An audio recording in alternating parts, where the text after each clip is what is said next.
What's up everybody, Greg here with LensProToGo and welcome back to the channel. In this video, we're going to be taking a look at the exterior features of the Arri Amira.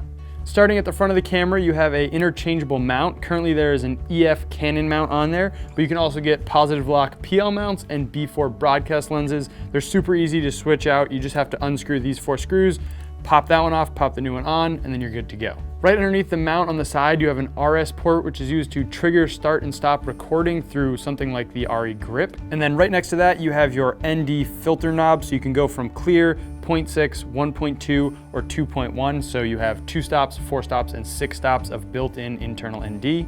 Around to the left side of the camera, you have a few switches. Starting at the top, you have a US or user switch.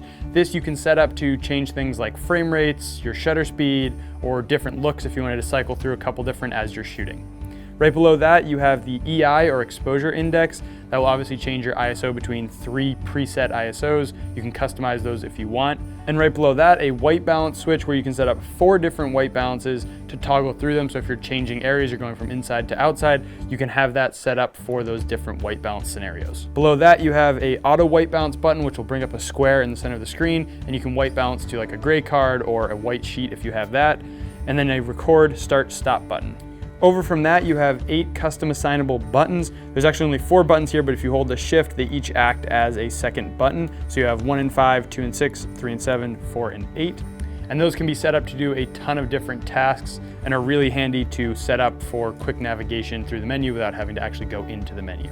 Above those custom buttons, there's a power button, which obviously turns the camera on and off, and then a lock button, which will lock all of the features on this side so you can't bump these switches while you're shooting and mess up your shot.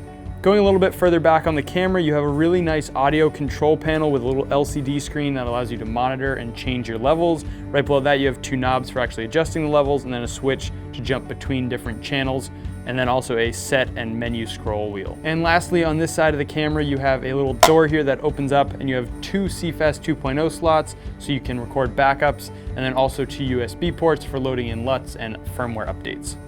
Going to the back of the camera, you have a battery plate here. This is an Anton Bauer gold mount battery plate, but you can also get it in V mount.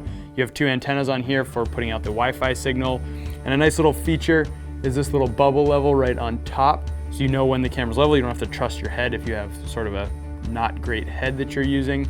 And then on the side of the battery plate, you also get a D-tap power port, so you can power an accessory through that, whether that's another monitor or a wireless follow focus.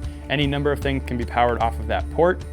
Going into the I/O panel, you have a bunch of things here. There is a 12-volt 4-pin Hiroshi. There's a 2-pin 12-volt LEMO, then a 6-pin LEMO for powering accessories, and then a power port in so you can plug into the wall and then you can just power the camera off of that.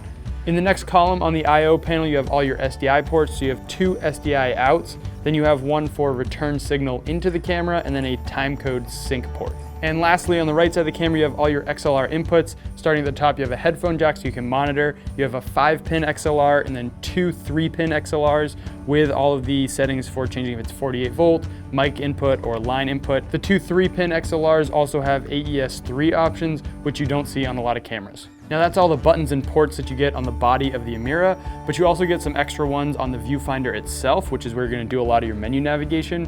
So there's a play button on the bottom of it, which is going to bring up your last played clip, and you can also cycle through them to watch previous shot footage. On the top, you have a menu button, which will bring you into the menus. You'll do your navigation all through this display window here.